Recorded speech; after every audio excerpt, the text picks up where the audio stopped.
What's up everyone, it's me Ollie, and today I'm bringing my Whirlwind Earthquakes build for Diablo 4 Season 8 Belial's Return. Now, this was actually the only Whirlwind Earthquakes build that was able to clear Pit 150 last season, and hopefully we'll be pushing it more this season, but that's gonna be for another video because today we're gonna be focusing on mostly the leveling, mid-game and end-game of the build, without focusing too much on any of the other variants, which I'll be covering in, videos to come, so be sure to subscribe to not miss them out. Gotta plug it in super early, right? But anyway, the focus of this video, we're gonna be starting with gear, the skill, the Paragon, then we're gonna go on to runes, swapping into the new boss powers, and, we're gonna be talking a bit what boss powers actually work and do not work with the build, and lastly, Mercenaries. Links and timestamps, as always, down below. Before we go into the build, you might notice that this max roll planner does not really look like it should. Well, that's because, starting this season, I'll be writing the official Whirlwind build for max roll. I don't know how I managed to convince them I know what I'm talking about, but, I did. So, until they figure out that I'm just making it up as I go, and they have a rude awakening, I'll be covering the build. Anyway, jokes aside, let's actually start with our gear, right? Starting off, let's cover our resists. First of all, our rings are gonna have two affixes, all resist and a random resist. Whichever resist you have, try to match that with one of the gems. And, the rest of the gems, we're gonna be getting, the rest of the resists, we're gonna be getting two resists on our helmet, two resists on our chest piece, and two resists on our pants. Together with the diamond on our amulet, that should cover all resists all the way up to T2. Now, you might be noticing that I'm talking about T2 and stuff like that. Well, this build does need some runes to actually function. If you actually want a full-on, not just starter, but leveling build, you should start, in my honest opinion, you should start with lunging straight earthquakes. You start a bit with like upheaval and stuff. Whenever you get the first two runes, you just go into lunging earthquakes, you just blast till level 60, start getting into T1, and at that point you can start considering swapping to Whirlwind, or wait a bit longer, get some of the stronger runes, and then just blast with Whirlwind. If you are that set on leveling with Whirlwind, I'm gonna link down below the guide from Condes. That's just gonna be a pure Whirlwind starter. If you want to play that, this is probably gonna be real strong, because of this change they did to Whirlwind. 120 base damage just by hitting anything with Whirlwind does sound really strong, especially with some of the boss powers we have at our disposal. But anyway, let's continue the starter gear section. First of all, some of the aspects we're gonna be running the Steadfast Berserker just to get a ton of Fortify and stay alive. We're gonna be running the Volcatus aspect. Since we are generating a lot of earthquakes, this is just guaranteed 30% damage reduction. We don't really care about lip creating earthquakes, you're not running a lip, correct? The other defensive aspect we're gonna be running is gonna be Juggernaut. This single-handedly will just cap your armor and you'll not have to worry too much about it. Again, your armor will be capped 42. If you start going to T3, you might not have enough, but 42, this is more than good enough. Starting off on our offensive aspects now. First of all, earthquakes. We're going to be running all the earthquakes aspects, right? We're going to be running, earthquakes. We're going to be running incendiary fissures. And this one here, Executioner, which is really strong. It's no longer going to be 465. It's going to be maxed out at 200 now. It's still amazing for a one-handed aspect, correct? But you're going to have a bit of a hard time getting this, unless you do Infernal Hordes. If you do Infernal Hordes, you do like 2 or 3, you will get this ASAP. The rest of the aspects, we're gonna be running Behemoth Brawler. This will just give us a lot of damage and give us additional ranks to our ultimate, which in turn will actually reduce the cooldown for it. The other, we got 2 more actually. We got the Dust Devil one. We're not really done running it for the Dust Devil from the Whirlwind. But, since we are creating a lot of earthquakes spam a lot of Dust Devils, which means your enemies will always be getting this 25% damage debuff on them. And lastly, we're gonna be running Anger Management. This is really important. This is likely one of the only ways for you to get, good berserking uptime on a pure Whirlwind build. Not pure in damage, but like just using Whirlwind as a skill, right? This is just the easiest way for you to go about it, and you don't have to worry too much. You're going to be generating more than enough resource. And to actually generate that resource, we're going to be running Vocalize Empowerment on our Amulet. The reason we're running it on our Amulet is because you get a lot more Fury this way, and this is just to be safe, so you don't have, too much Fury problems. If you see, you can actually swap it for another aspect. Just swap the aspects around. It should not be too much, but, I prefer to run it on the Amulet, at least early on. And lastly, on our other ring, we're going to be running the other shout aspect, just to get insane uptime on our shouts. Mind you, this aspect is quite rare. You should, after you get like decent weapons, you should always be gambling for rings. Not only can you get the offensive aspects here for your earthquakes, you'll also be fishing for this, for Bolt Shiften, which is really important. You get this, you no longer have to worry about shout uptime. Before you get it, you might have to stagger your shouts a bit here and there, so you actually, are benefiting from Vocalizement Empowerment all the time. And actually, lastly, this time around, we're going to be talking about our boot, which is just going to be Ghost Walker for additional movement speed. Nothing, too much here. Now, the only stats that I do want to mention are going to be the tempers on our weapons. You're going to be running one temper on one of the two-handeds for chance for Earthquakes to cast twice, and the other ones are just going to be heavy hitter on everything else, right? Make sure to temper your weapons early on. This will just increase your damage a lot. For the rest, you're going to be running, this is, important to also mention, you're going to be running Call of the Ancients cooldown on all your jewelry. This will give you insane cooldown reduction. As you can see, it's just 12 seconds here. Now, going on to the Ancestral, we're going to be actually, getting 3 new uniques into the build, which will fix all resists and armor needs by themselves, which is kind of insane. First of all, Ugly Bastard. This is just a lot of damage mitigation from the aggressive resistance. Sadly, Wrath of Berserker cooldown we will not be using right now because we are using Call of the Ancients, correct? But we still get 100% damage multiplier, right, for our damage. Just so you know, you don't need to be using Wrath of Berserker for the secondary part of the unique effect. You only need to be Berserking, which will be thanks to, again, anger management, correct? Now, the other unique we're going to be running, of course, Mantle of Mountain Fury. This is an Earthquakes build. We're just going to getting a ton of damage for our Earthquakes. Defensive stance and armor it gets. Again, the armor just single-handedly gonna take care of it for you. Defensive stance, it's, nice defensive. Ranks to Armor of the Ancients not doing anything, and the passive does not really do anything either.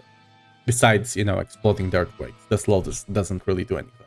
But we're not gonna be exploding them anyway at this point, so, doesn't really do anything. But going on to Ariot's Bearings, this, if you do get the GA one, you can single-handedly get 75% Call of the Ancients cooldown, which is the max cooldown you can get on a skill, and then you just get the extra point on resist. If you are not able to get the GA one, or you don't yet have enough masterwork materials to get it up there, you can just take, a couple of, instead of resource cost reduction or movement speed on your amulet, you just take a couple of tempers of Call of the Ancients cooldown, and you're set to go. Don't worry too much about it. Getting the resists is quite important as well. Don't forget that, right? Now, when it comes to our aspects, they are mostly gonna stay the same. I swap them around here. We're still running Dust Devils. We're still running, once again, Anger Management. We're running all the Earthquake aspects, right? We're running all of them. And now we actually moved, as you can see, we moved the Vocalize Empowerment to one of the rings, because at this point our Fury generation should be much better, especially since you have a ton of ranks into Prolific Fury thanks to Ugly Bastard, right? So we should not have to worry too much about it. Now, I do want to mention here, stacking strength is not going to be as important this time around, so if you can't get one with strength, just get crit chance or anything else. You don't have to worry too much about it. The other aspects, again, shouts here, and lastly, we're going to be running Vehement here because it's just the best multiplier we can get. For some reason, they just made Dust Devil not being able to scale on anything. It's just 25 and that's set in stone, basically, right? Going on to the Mythic, nothing really much changes. The build basically stays the same. You just swap with whichever ring at the Vocalized Empowerment, you just swap it for Ring of the Starless, and you're set to go. Now, once again, we do have a pit pushing build here. I'm not going to be covering this today, nor the speed farming version, nor the pure Whirlwind build. Yes, that's true. If you actually go here to the build variant, you can see we do have a speed farming version and a pit pushing version and a pure Whirlwind. This is not completely fleshed out with the explanation. I'm gonna flesh out the explanation later, but the build is here and you can run it. It's completely done, the build. You can run it if you really want to. Now, for the rest of the builds, you have Starter, Ancestral, and Mythic here. This goes into much deep explanation of the build if you want to. But yeah, it's here if you need. If you don't, just play the build and blast, right? Going up here again. Now going on to our skills, actually, right? We already covered everything. We're going to be, starting off with some ranks on Launching Strike. We're not actually running it, but we do need to put points in it to actually progress onto our core skills. At which point we're going to be taking Fears. We're going to be taking Whirlwind with Fears Whirlwind just to apply bleed. It's not really going to be doing damage, but the passive here, Enhanced Whirlwind, is the reason we'll not have too much Fury issues as long as you're actually hitting enemies, right? The Whirlwind is actually going to be the way you also generate a lot of Earthquakes, so, keep that in mind. We're going to also be running Rowling Cry, which is just going to provide us a lot of Unstoppable. It's not a lot, it's just going to make us completely unstoppable, especially after you get the aspects for the cries, which will just pretty much have 100% of time. You also get a lot of Fortify, which we're going to see on the boss powers is going to give us a ton of shields, which basically will make us immortal as long as you're hitting enemies. It's insane, and it will also help with fear generation as well. Warcry, big damage bonus, and it also gives us Berserking, I guess, which thanks to the anger management, we don't really care. Challenge Shout, amazing defensive, especially if you again have 100% uptime, and also gives you 20% life on top of the 40% damage reduction. Now, when it comes to Ground Stomp, as I've actually pointed out here, you might have noticed that in the starter part of the build, I do have Iron Skin instead of Ground Stomp. That's because, at that point you might not have all the boss powers, you might be a bit squishier than you're expecting, so it's there just as a safety net. Ideally, you go Ground Stomp. Not only can you create the extra Earthquakes with it, you also have an easy way for you to generate Fury if you, for some reason, drop off. And you actually, can reduce the cooldown of your ultimate if you need to, which is really nice. Also stuns everything around you, so, could save your life. Call of the Ancients, lastly, is going to be your ultimate. This is just a lot of damage multiplier. It's easy, and, thanks to the... if you're actually playing the Ancestral and Mythic build, thanks to... I forget the name of the unique. Thanks to Ariat's Bearing, you'll actually have your Ancients actually do some damage with their Earthquakes as well, which will just make clearing much easier for you. Now, remember, Heavy Hitter functions on... They actually fixed this, and now Call of the Ancients kind of double dips on it. That's also why we, on Max Roll, have a minion build coming up for Barbarian. Because this is Heavy Hitters, basically gives 15 for the Earthquake and 15 for the minion, which is an ultimate, right? It's just this. Anyway, that's not part of the Whirlwind build, so we're gonna skip that and go right into the Paragon board here. As you can see here on the Paragon board, you're gonna have 4 setups. You're gonna have, first of all, level 15 Glyph. This is when you actually get the first Radius upgrade. Then we go onto the second Radius upgrade, which is at 46. It's 50, it doesn't really matter, the radius is the same, right? Actually, what the hell happened? Let me go a bit deep into this, right? First of all, on the first board, we're going to be running Executioner. This is because our weapon of choice is going to be the polearm for the build, as you probably already expected. This is just an insane glyph if you're using the polearm. On our second glyph, we're going to be running Ire. This is a staple for most of Barbarian builds. This just gives you a ton of Berserking, which you'll be using to actually scale. Where is it? Blood Rage. This is as you can see, you're missing a bit here. early on till you start getting to 21 glyphs and stuff like that, get some better gear, you're going to be missing it. But as you actually get further on to the build, you'll cover this quite easily. The other glyph on this board is actually going to be Rumble, an Earthquake glyph. I think that's self-explanatory, right? Going on to our other board, we're going to be running, first of all, Force of Nature. This is a 200% multi on Earthquakes. This is one of the reasons Earthquakes are still Omega Strong. They have a free 200% multi. You just get close damage on your gear, and you just basically get this for free. Also, we're going to be running the glyph Marshal here. This will just reduce our cooldowns, especially our ultimate cooldown, to constantly up our boys to buff our damage and provide a bit of extra clear.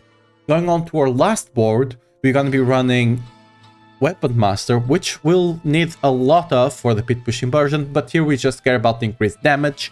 And the glyph we're going to be running is, of course, Challenger. This is just, I think it's one of the few glyphs that gives you a double multiplier. You get the multiplier at level 15 whenever you actually can unlock it. And then later on, you actually get the other multiplier, which I believe goes up to 14 something, which is insane, right? And I also forgot to cover this. We're going to be running Decimator as well. You're not going to be overpowering too much this time around, but the vulnerable multiplier will still apply always. Now, we actually gonna have a bit of Paragon here, a bit of progression, right? Ancestral, their early game. This is more when you start hitting onto the Mythic setup. This is when you're actually, it's probably, a couple of weeks into the season. And this is if you're just a massive blaster and you basically get all your Paragons. Now, one thing I do want to point out, if you go here to the build variant, as you can see, I do have another set of Paragon boards here. In here, we actually go much in depth. As you can see, this starts at 90. This is just so you have a much smoother progression for your Paragon board. This goes much in depth into each stage of the build. Here we actually only have 2, but we'll make up for it. As you can see on the Mythic version, we're gonna have 5. Dude, I keep misclicking. It's insane. I'll have you know, I was a semi-professional FPS player, and somehow I keep clicking. I'm washed up. But yeah, as you can see, we got 5 different setups here, so you have a much smoother progression on our Paragon board. This basically, every time you have a different cluster, you can see it's like 15 to 20 points each setup. It's just so you have a much smoother progression and you know exactly what to chase at each point of your Paragon progression. Now, actually going on to the runes, which is going to be really important, you're going to need specific runes for this build to go online. First of all, in the beginning, we're going to be running POC Tech, right? We're going to be running POC Tech, as you can see if you go up here. Whoop. Under starter setup, we're going to be running POC Tech here. This is, you really need at least POC to make this work. Without POC, Whirlwind doesn't really have a rune that allows it to generate enough, I forget. Dude, me and words, sorry. Does not have enough to actually, produce whatever the resource is, right? And you cannot really get enough earthquakes to, compensate the build. But after you get POC, and especially if you get back, I personally normally wait till I get back. Normally I play Lunging Strike till I get the back rune, and then, or Igni, but I prefer back personally. And then I do swap onto Whirlwind, but you can start with POC, it's just not going to be as strong. For the other one, on the starter version of the build, this, you just try to run the one that gives you, like I think it gives you 200 whenever you drink a healing potion, basically maxing out the Gar rune by itself. This is just kind of, early on, you don't really have a lot of options, it's just whatever you can get, you just, are content with it. But, yeah. The rest of the runes, when you actually go into the Ancestral and Mythic setup, I already expect you to have good runes. And at that point, we're going to be running back tech. You can run Ignitech if you prefer. I personally prefer back tech because I want to hold down Whirlwind. I don't want to be spamming Whirlwind. I had more than enough of that during the Dust Devils, right? I don't want to be doing that again. And the difference in DPS is very negligible, especially if you have enough movement speed. At the point you have enough movement speed, it doesn't really make too much of a difference. Now, when it comes to the secondary rune, we're gonna ideally be running at the end of the build, we're gonna be running Igni Tool. This will just give you a lot of damage multiplier, 15, and if you're having problems with vulnerable uptime, this will just fix it for you, right? Early on, you might run Ignigar, just if you're missing a lot of critical strike chance, but after you get enough crit and enough masterwork on your gear, you're just gonna be running Tool. That's just the best damage option. Going on to the seasonal mechanic, the boss powers. Here, Whirlwind is actually the only skill in Barbarian that can make use of the Wandering Dead chest beam. This boss power as your main increases your damage by 50% straight up. Right now, I'm actually gonna put it on the video if I can. In the PTR, it was not working too well. The beam was basically shooting out of the edge of your Whirlwind, which basically meant if you're hitting something with Whirlwind, you're not hitting it with the beam, which didn't properly work out. The multiplier was also not working on the PTR, but thanks to some of the patch notes and the video they showed a bit after the patch notes went live, it seems like it's working from you now. The beam is actually projecting from you, so you can hit the enemies with Whirlwind and the beam. So this is just insane. It will give you a bit of damage. We don't really care about the damage. What we care about is the multiplier, right? 50% multiplier is insane. And this is one of the reasons this season Whirlwind auto for the pit pushing, right, might actually beat Bash auto EQ. We'll see, you know, but I'm hopeful. Now, going on to the modifiers, we're going to be running, first of all, the Harbinger of Hatred Volley. This is basically just free 30% damage multi. It says 11, but this is rank 1, right? At rank 20, you get 30% damage multi against vulnerable enemies. At that point, at the end game, you should have more than enough vulnerable uptime. This is just an insane damage multiplier. When it comes to the other boss, the other modifier for the boss power, you're going to be running Lilith's Wind of Hate. Now, this boss power, especially the modifier, is a bit wonky for most builds because sometimes you can't destroy the blisters, especially if you're pushing content. If you're farming, this is insane. This will just destroy any elite or boss if you're in a position where you're farming them. If you are not, you might be wondering, for example, if you're pushing content, isn't this a bit, you know, weak? Doesn't really do anything if you can't actually kill the blisters? Well, no. Since, you know, do you remember what the problem we have with shouts on bosses is that we cannot get enough cooldown reduction on our shouts, right? Because we only have one target most of the time. You know, if you have that bosses, sometimes you get lucky, but most of the time you are just unlucky. You just, you know, just sad that your shout is like 15 seconds cooldown. Well, thanks to the blisters here, you always spawn, this is not updated yet, you always spawn one blister per elite mob, but on bosses you spawn two, which means you have the target on the boss and you have two additional targets on the blisters. To me, you have what's it called? Me and names, dude, I swear.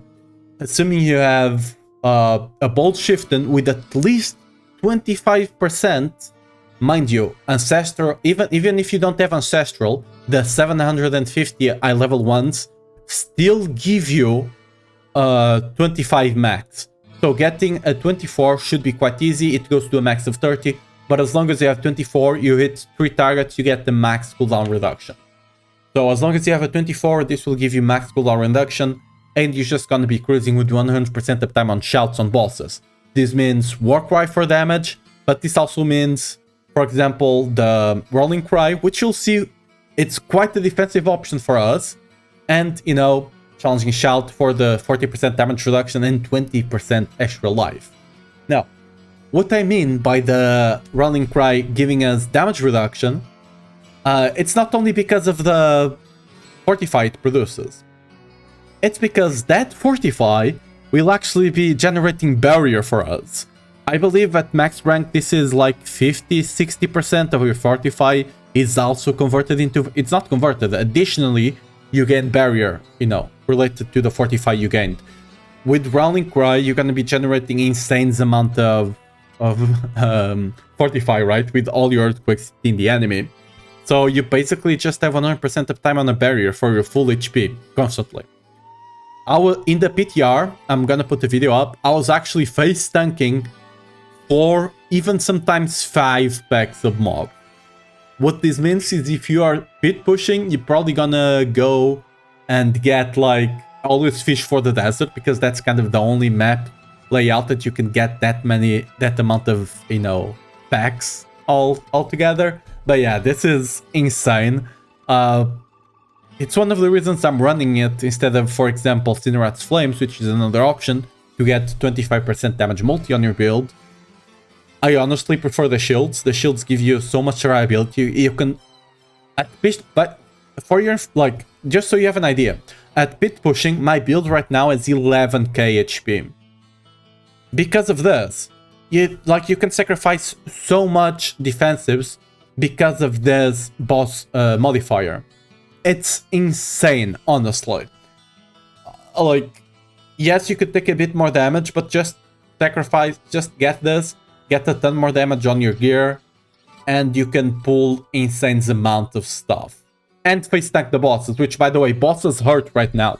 If you don't have this, bosses will hurt you. Like, they will slap your freaking ass. I'm not even kidding. On the PTR, it was brutal. And yes, they are nerfing bosses. They're nerfing the bosses like Andariel and stuff like that. They're not buffing the pit bosses. Those will still hurt. So, yeah. I personally, like, if you want to go Cinerats instead of Black Mailer, be my guest. It's good. We'll do more damage, but you'll be hurting. Anyway, let's actually, finish this off with the Mercenaries. Nothing new here. You're going to be starting with right here. You're going to be going for the resists and getting the damage multi. One thing I do want to point out, the build can easily, after you get enough gear and properly masterwork it, the build can easily get more than enough resist to not need right here. And at that point, you can actually go to Subo and get the Seeker ability, which basically allows you to, it's a map act. You just have map acts, right? Wall acts. And, you also get Opening Fire. Opening Fire is slightly, and I mean like 0 point something better than Inspiration, right? So you're not losing damage by swapping, and you get map acts, which is cool. So yeah. Lastly, the other one, we're gonna be running Aldequin, and it's just gonna be running Field of Anguish because, it just gives you a nice damage reduction every now and again, which, it's quite cool. I have no idea why it's 17 instead of 20, but whatever. But anyway, that's gonna be it. Thanks for watching. Hopefully you do enjoy playing this build. I'm gonna be updating the max roll guide, always. Oh yeah, one thing I do want to point out. Here, the max roll thing actually gives you start priorities. This is insane. This took me some time, right? But as you can see, this just gives you start priorities, everything that's important. It's really sick, and my voice is cracking. Fuck. Jesus, okay, I was dying there to cough.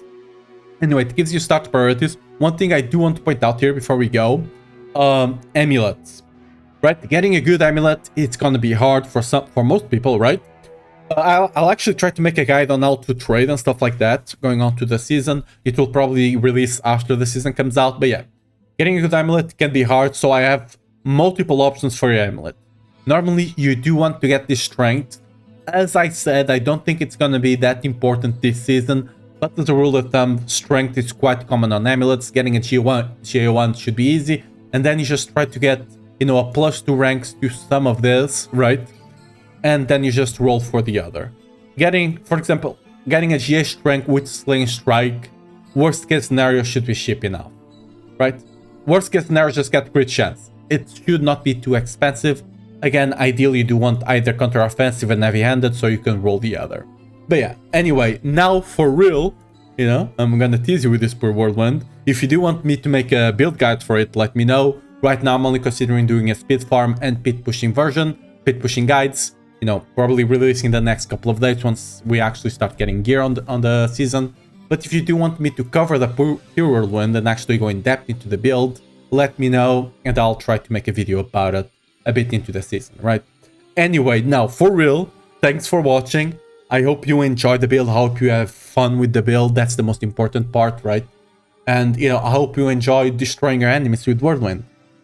Let me know how your adventure goes. Let me know what you think of the build, right? That's, just looking at it, what you think about it. And yeah, just leave a like and remember to subscribe for more Barbarian builds, especially Whirlwind into the future. But yeah, bye-bye and see you next time.